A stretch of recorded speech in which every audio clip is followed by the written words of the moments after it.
Hi hello ಎಲ್ಲ ವಿದ್ಯಾರ್ಥಿಗಳಿಗೂ part 2 video essay one ಅಂತ ಏನು ಮಾಡ್ತಾ ಇದೀವಲ್ಲ ಅದರ ಪಾರ್ಟ್ 2 ವಿಡಿಯೋಗಾಗಿ ಎಲ್ಲರಿಗೂ ಸ್ವಾಗತ ಸುಸ್ವಾಗತ. ಓಕೆ,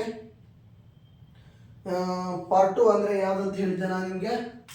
ಸೆಕೆಂಡ್ ಮೇನ್ ಅಂದರೆ 8 ಪ್ರಶ್ನೆ 1 ಅಂಕ 8. ಈಗ ನಾವೇನು ಮಾಡಿದ್ದೀವಿ, ಇಂದಿನ ಒಂದು ಕ್ಲಾಸ್ ಮಾಡಿದ್ವಿ ಅಲ್ವಾ, ಆ ಕ್ಲಾಸಲ್ಲಿ ಯಾವ್ಯಾವ ಎಲ್ ಸಿ ಎಮ್ ಅನ್ನು ಕಂಡುಹಿಡಿಯಿರಿ, ಎಚ್ ಸಿ ಎಫ್ ಅನ್ನು ಕಂಡುಹಿಡಿಯಿರಿ, ಆಮೇಲೆ ಲೀನಿಯರ್ ಪಾಲಿನಾಮಿಯಲ್, ರೇಖಾತ್ಮಕ ಬಹುಪದೋಕ್ತಿ, ಈ ರೀತಿ ಆಗಿರ್ತದಲ್ವಾ. ಈ ರೀತಿ ಆಗಿರ್ತಕ್ಕಂತಹದ್ದನ್ನ 1 ಅಥವಾ 2 ಮಾರ್ಕ್ಸ್ಗೂ ಕೂಡ ಕೇಳ್ಬೋದಾಗುತ್ತೆ. ಹಾಗೆ 9ನೇ class. Next, right the degree of the cubic polynomial. ಘನ ಬಹುಪದೋಕ್ತಿಯ ಡಿಗ್ರಿಯನ್ನು ಕಂಡುಹಿಡಿಯಿರಿ ಅಂತ ಕೇಳ್ತಾರೆ. ಡಿಗ್ರಿಯನ್ನು ಘನ ಬಹುಪದೋಕ್ತಿ ಅಂದ್ರೆ ಯಾವ ರೀತಿ ಇರುತ್ತೆ? ಕ್ಯೂಬ್ ಇರುತ್ತೆ, bx² + x + d = 0 ತರ ಇರುತ್ತೆ, ಹೌದಾ? ಈಗ ಇದ್ರ ಡಿಗ್ರಿ ಏನಾಗುತ್ತೆ? ನಾವು ಫಸ್ಟ್ನೇ ಒಂದು ಪ್ರೀವಿಯಸ್ ವಿಡಿಯೋದಲ್ಲಿ ಹೇಳಿದ್ವಿ, ಫಸ್ಟ್ನೇ ಮೇನಲ್ಲಿ ಯಾವ ಡಿಗ್ರಿ ಆಗ್ತವೆ ಅಂತಂದ್ರೆ, ಹೌದಾ, ಯಾವ ಡಿಗ್ರಿ ಆಗ್ತವೆ ಅಂತ ಹೇಳಿದ್ವಿ. ಇದರಲ್ಲಿ ಡಿಗ್ರಿ ಏನಾಗ್ತದ? 3 ಡಿಗ್ರಿ ಆಗ್ತದ, ಹೌದಲ್ವಾ? ನೆಕ್ಸ್ಟ್, ಈ ಕ್ಯೂಬಿಕ್ ಪಾಲಿನಾಮಿಯಲ್ ಆಯಿತು. ನೆಕ್ಸ್ಟ್ 9th ಕ್ವಶನ್ ಅಲ್ಲ 10th ಕ್ವಶನ್ ಅಲ್ಲ. ಓಕೆ, ಈ 10th ಕ್ವಶನ್ ಅಲ್ಲಿ ಗ್ರಾಫ್ ಅನ್ನ ಈ ರೀತಿಯಾಗಿ ಕೊಟ್ಟಿದ್ದಾರೆ. ಇದು y ಆಕ್ಸಿಸ್, ಇದು x ಆಕ್ಸಿಸ್. ಇದರಲ್ಲಿ find the numbers of 0 of p of x, y = ಇದು p ಆಫ್ x ಇದೆ. ಹಾಗೆ ಇದರಲ್ಲಿ numbers of the zeros of p of x ಅಂದ್ರೆ ಆನ್ಸರ್ ಇಟ್ ಇಸ್ ದ 3 ಬಿಂದುಗಳು ಏನು ಮಾಡಿದಾವೆ? x ಅನ್ನ ಹಾದು ಹೋಗಿದ್ದಾವೆ. ಆ ಕಾರಣಕ್ಕೋಸ್ಕರ ಇದರ ಆನ್ಸರ್ ಏನಾಗುತ್ತೆ? 3 ಆಗುತ್ತೆ. Next 11th one. How many solution do the consist of the pair of linear equation in 2 variable? ಏನು, 2 ಚರಾಕ್ಷರಗಳನ್ನು ಹೊಂದಿರತಕ್ಕಂತಹ ಸಮೀಕರಣದಲ್ಲಿ ಯಾವ ಸೊಲ್ಯೂಷನ್ಗಳು, ಯಾವ ಏನು ಪರಿಹಾರಗಳು ಬರ್ತವೆ ಅಂದ್ರೆ ಒಂದು ಅಥವಾ ಹಲವು. ಇಂಗ್ಲಿಷಲ್ಲಿ one or many solution we have to find out this quadratic equation. So that reason we have writing it is one and many ಅಂತ. ಓಕೆನಾ? ನೆಕ್ಸ್ಟ್ 12ನೇ ಕ್ವಶನ್. 12ನೇ ಕ್ವಶನ್ ಏನಿದೆ? Write the formula of the sum of first n positive integer. ಅಂದರೆ SN ಫಾರ್ಮುಲಾನ ಕೇಳಿದ್ದೇವೆ. ಮೊದಲ n ಪದಗಳ ಮೊತ್ತವನ್ನು ಕೊಂಡು, ಮೊತ್ತ ಅಂದರೆ SN, ಪದ ಅಂದರೆ AN, ಮೊತ್ತ ಅಂದರೆ SN, ಪದ ಅಂದರೆ AN. AN = a + n - 1 × d. ಇದು ಕೊಟ್ಟಿರುವ ಸಮಾಂತರ ಶ್ರೇಣಿಯ n ಪದಗಳ ಮೊತ್ತವನ್ನು n ಪದಗಳನ್ನು ಕಂಡುಹಿಡಿಯಿರಿ ಅಂದರೆ AN = a + n - 1 × d ಅಂತ ಬರೀಬೇಕು. ನೆಕ್ಸ್ಟ್, ಅದೇ ಪದಗಳ ಮೊತ್ತವನ್ನು ಕಂಡುಹಿಡಿಯಿರಿ ಅಂತ ಕೇಳಿದರೆ SN = n/2 × 2a + n - 1 × d ಅಂತ ಬರೀಬೇಕು. ನೋಡೋಣ, SN = n/2 2a + n - 1 × d ಅಂತ, ಹೌದಾ? ಆರ್ ನೀವು ಇದನ್ನು ಬರಿಬೋದು, SN = n × n + 1/2 ಅಂತ ಕೂಡ ಬರಿಬೋದು. ಇದು 12ನೇ ಕ್ವಶನ್. ನೆಕ್ಸ್ಟ್ 13ನೇ ಕ್ವಶನ್. ಈ 13ನೇ ಕ್ವಶನ್ ನಲ್ಲಿ ಏನು ಕೊಟ್ಟಿದ್ದಾರೆ ಅಂದ್ರೆ 2 ಟ್ರಯಾಂಗಲ್ ಅನ್ನ ಕೊಟ್ಟಿದ್ದಾರೆ, ಹೌದಾ? 2 ಟ್ರಯಾಂಗಲ್ MNL ಅಂತ. ಇನ್ನೂ ಒಂದು ಟ್ರಯಾಂಗಲ್ ಯಾವ್ದಪ್ಪ? PQR. ಇದು 70 ಡಿಗ್ರಿ, ಇದು 70 ಡಿಗ್ರಿ, ಇದು 2.5, ಇದು 5, ಇದು 5, ಇದು 10. ಇದು ಯಾವ ಒಂದು ಕ್ರೈಟೀರಿಯಾ, ಯಾವ ಪ್ರಮೇಯವನ್ನು ಒಬೆ ಮಾಡ್ತದೆ ಅಂತ ಕೇಳಿದರೆ, ಈಗ ಇದನ್ನ ನೋಡಿದ್ರೆ ನಿಮ್ಗೆ ಏನು ಅನ್ಸುತ್ತೆ? ಬಾಹು ಕೋನ. ಇದನ್ನ ನೋಡಿದ್ರೆ ಏನನ್ಸುತ್ತೆ? ಬಾ ಸಿದ್ಧಾಂತ ಒಬೆ ಮಾಡುತ್ತೆ ಅನ್ಸುತ್ತೆ. ಬಟ್ ಅದನ್ನ ಡೈರೆಕ್ಟ್ ಆಗಿ ಎಸ್ ಅಂತ ಬರೆಯೋ ಹಾಗಿಲ್ಲ. ನೋಡೋಣ ಯಾವ ರೀತಿ ಬರೆಯಬೇಕಪ್ಪ. ಕೋನ M = ಕೋನ Q S MN / PQ = ML / QR. ಇದು 2.5 / 5 = 5 / 10. 2.5 1s 1 2s 5 1s 5 2s 5 1 5 ಅಂತ ಹೇಳ್ಬೋದು. 1/2 = 1/2. ಇದು ಯಾವ ಒಂದು ಪ್ರಮೇಯನ ಒಬೆ ಮಾಡುತ್ತೆ? SAS, ಕೋನ ಬಾ. ಬಾಕೋಬ ಸಿದ್ಧಾಂತ, ನಾಟ್ ಬೇಕೋಬ ಸಿದ್ಧಾಂತ. ಓಕೆ, ಬಾಕೋಬ ಸಿದ್ಧಾಂತನ ಒಬೆ ಮಾಡ್ತದ.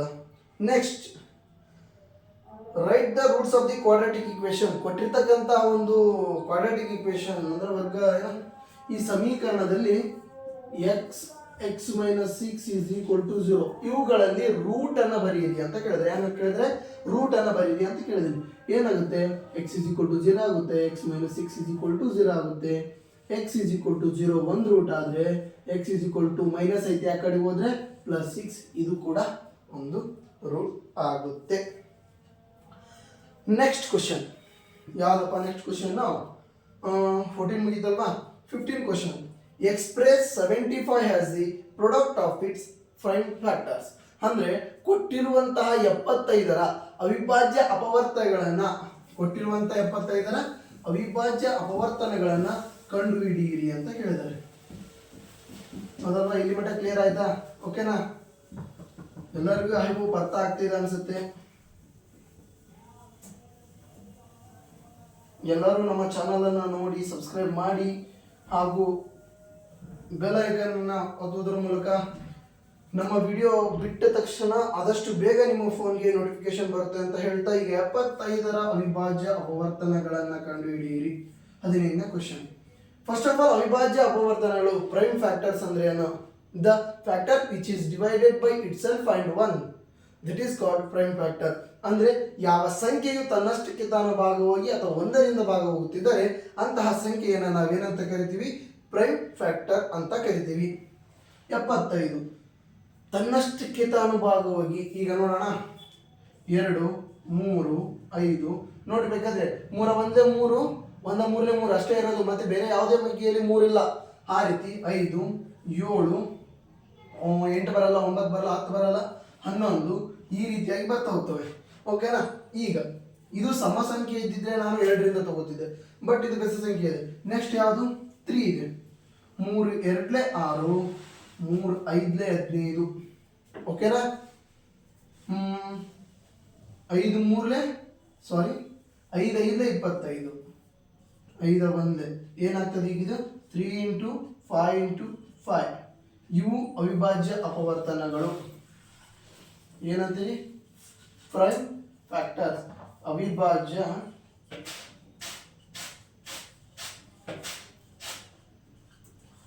ಅಪವರ್ತನಗಳು. ಓಕೆನಾ? Next question. ಈ ಒಂದು 2ನೇ ಮೇಲಿನ ಲಾಸ್ಟ್ ಕ್ವಶನ್, 16ನೇ ಪ್ರಶ್ನೆ. 16ನೇ ಪ್ರಶ್ನೆ ಏನಂತ ಕೊಟ್ಟಿದ್ದಾನಂದ್ರೆ 5x 11 ಈ ಒಂದು ಸಮಾಂತರ ಶ್ರೇಣಿಯಲ್ಲಿ x ನ ಬೆಲೆಯನ್ನು ಕಂಡುಹಿಡಿಯಿರಿ. If 5x 11 are in arithmetic progression then find the value of x. ಈ x ನ ಬೆಲೆಯನ್ನು ನಾವೇನಂತ ಫೈಂಡ್ ಔಟ್ ಮಾಡ್ಬೇಕಂತೆ.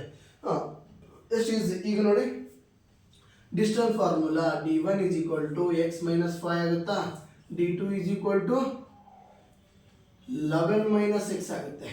ಓಕೆನಾ? ನೋಡಿ, d1 is equal to d2 as d1 is equal to d2. ಈಗ ಅವೆರಡನ್ನ ಸಮೀಕರಣ 1 ಮಾಡ್ರಿ. d1 ಅಂದ್ರೆ ಏನೈತಿ? x minus 5 is equal to 11 minus x. ಈ ಮೈನಸ್ ಐತಲ್ಲ, ಇದು ಈ ಕಡೆ ತರ್ರಿ.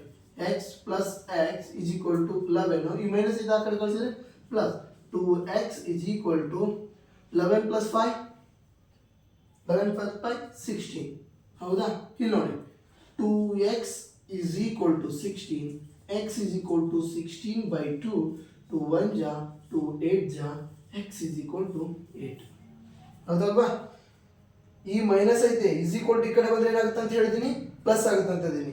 x plus x is equal to 2x ಆಗುತ್ತೆ. ಇಲ್ಲಿ ಮೈನಸ್ 5 ಇದೆ, ಮೈನಸ್ 5 is equal to ಆ ಕಡೆ ಹೋದ್ರೆ ಪ್ಲಸ್ 5 ಆಗುತ್ತೆ. 11 plus 5 16 ಆಗುತ್ತೆ. 2 ಮಲ್ಟಿಪ್ಲೈ ಐತಲ್ವಾ, ಇಲ್ಲೇನು ಗುಣಿಸ್ಕೊಂಡದ, ಈ ಗುಣಿಸ್ಕೊಂಡಿದ್ದ ಆ ಕಡೆ ಹೋದ್ರೆ ಏನಾಗುತ್ತಾ? ಭಾಗಿಸ್ಕೊತದ. 2x is equal to 16. ಈ 2 ಏನಾಗುತ್ತೆ? ಇಲ್ಲಿ ಈ ಕಡೆ ಬಂತು, ಇಸ್ ಈಕ್ವಲ್ ಟು ಆ ಕಡೆ ಬಂದ್ರೆ ಏನಾಗ್ತದ? ಭಾಗಿಸ್ಕೋತದ. ಇದನ್ನ ಫಸ್ಟ್ ತಿಳ್ಕೋರಿ. ಪ್ಲಸ್ ಇಸ್ ಈಕ್ವಲ್ ಟು ಆ ಕಡೆಗೆ ಹೋದ್ರೆ ಮೈನಸ್ ಆಗುತ್ತೆ, ಮೈನಸ್ ಇಸ್ ಈಕ್ವಲ್ ಟು ಆ ಕಡೆಗೆ ಹೋದ್ರೆ ಪ್ಲಸ್ ಆಗುತ್ತೆ. ಗುಣಿಸ್ಕೊಂಡಿದ್ದು ಇಸ್ ಈಕ್ವಲ್ ಟು ಆ ಕಡೆಗೆ ಹೋದ್ರೆ ಭಾಗಿಸ್ಕೊತದ, ಭಾಗಿಸ್ಕೊಂಡಿದ್ದು ಇಸ್ ಈಕ್ವಲ್ ಟು ಆ ಕಡೆಗೆ ಹೋದ್ರೆ ಗುಣಿಸ್ಕೊತದ. ಇವು 4 ಗೊತ್ತಿರಬೇಕು. ಇವೆಲ್ಲ basic concept. X is equal to 16/2, 2 1 ಜಾ 2 8 ಜಾ, ಎಕ್ಸ್ ಇಸ್ ಈಕ್ವಲ್ ಟು 16. ಈ ರೀತಿಯಾದ ಇನ್ನು ಹಲವಾರು ಬೇಸಿಕ್ ಕಾನ್ಸೆಪ್ಟ್ಗಳನ್ನ ಈ ಒಂದು ಕ್ವಶನ್ ಪೇಪರ್, ಈ ಒಂದು SA1 ಪ್ರಶ್ನೆ ಪತ್ರಿಕೆಯ ವಿಶ್ಲೇಷಣೆ ಆದ ನಂತರ ಕಂಪ್ಲೀಟ್ ಬೇಸಿಕ್ ಅನ್ನ ನಾನು ಒಂದೇ ಒಂದು ವಿಡಿಯೋದಲ್ಲಿ ಮಾಡ್ತೀನಿ. ಆ ಬೇಸಿಕ್ ವಿಡಿಯೋನ ಅದು ಯಾವ ರೀತಿ ಅಂದ್ರೆ ಪ್ಲಸ್ ಏನಾಗುತ್ತೆ, ಮೈನಸ್ ಏನಾಗುತ್ತೆ, plus into minus, minus into plus, minus into minus, plus into plus, ಆಮೇಲೆ ಡಿವೈಡೆಡ್ ಬಂದ್ರೆ ಏನಾಗುತ್ತೆ, ಇಸ್ ಈಕ್ವಲ್ ಟು ಆ ಕಡೆ ಹೋದ್ರೆ ಏನಾಗುತ್ತೆ, ಇಸ್ ಈಕ್ವಲ್ ಟು ಈ ಕಡೆ ಬಂದ್ರೆ ಏನಾಗುತ್ತೆ, ಡಿವೈಡಿಂಗ್ 0 ಇದ್ರೆ ಏನಾಗುತ್ತೆ, ಅಪ್ಪರ್ 0 ಇದ್ರೆ ಏನಾಗುತ್ತೆ, ಈ ರೀತಿಯಾದ ಇನ್ನೂ ಹಲವಾರು ಕನ್ಫ್ಯೂಷನ್ಸ್ಗಳು. ನಮಗೆ ಎಲ್ಲ ಫಾರ್ಮುಲಾ ಗೊತ್ತಿರುತ್ತೆ, ಫಾರ್ಮುಲಾ ಹಾಕ್ತೀವಿ, ಎಲ್ಲ ಗೊತ್ತಿರುತ್ತೆ.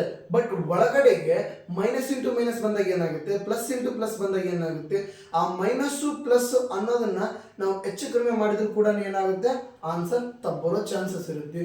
ಆ ಕಾರಣಕ್ಕಾಗಿ ನಾವೇನ್ ಮಾಡೋಣ, ಆ ಒಂದು ಕಂಪ್ಲೀಟ್ ಸೆಷನ್ ಅನ್ನ, ಬೇಸಿಕ್ ಮ್ಯಾಥಮೆಟಿಕ್ಸ್ ಅನ್ನೋ ಒಂದು ಕಂಪ್ಲೀಟ್ ಸೆಷನ್ ಅನ್ನ ಈ ಒಂದು ಪ್ರಶ್ನೆ ಪತ್ರಿಕೆ ವಿಶ್ಲೇಷಣೆಯ ನಂತರ ಮಾಡ್ಕೊಡ್ತಾ ಇದ್ದೀನಿ.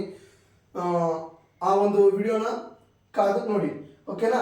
ಇಲ್ಲಿಗೆ ಸೆಕೆಂಡ್ ಮೇ ಮುಗೀತು, ಅಂದ್ರೆ second part complete. Third part ಅನ್ನ ಥರ್ಡ್ ಮೇನಲ್ಲಿ ನೋಡೋಣ. ಓಕೆ, ಅಲ್ಲಿವರೆಗೂ ಲೈಕ್ ಮಾಡಿ, ಕಮೆಂಟ್ ಮಾಡಿ, ಶೇರ್ ಮಾಡಿ ಅಂತ ಹೇಳ್ತಾ, ಈ ಒಬ್ಬ ವಿದ್ಯಾರ್ಥಿಗಳ ಸಾಮ್ರಾಜ್ಯ ಅಂತ ಇಟ್ಟಿರೋ ಕಾರಣ ಏನು ಗೊತ್ತಾ, ಇದು ಸಾಮ್ರಾಜ್ಯ ನಿಮ್ಗಳದೇ ಸಾಮ್ರಾಜ್ಯ, ವಿದ್ಯಾರ್ಥಿಗಳದೇ ಸಾಮ್ರಾಜ್ಯ, ಅದಕ್ಕೋಸ್ಕರ ವಿದ್ಯಾರ್ಥಿಗಳ ಸಾಮ್ರಾಜ್ಯ ಅಂತ ಹೆಸರಿಟ್ಟಿರೋದು. ಓಕೆ, ಬಾಯ್ ಬಾಯ್ ಫ್ರೆಂಡ್ಸ್. ಓಕೆ, ಬಾಯ್.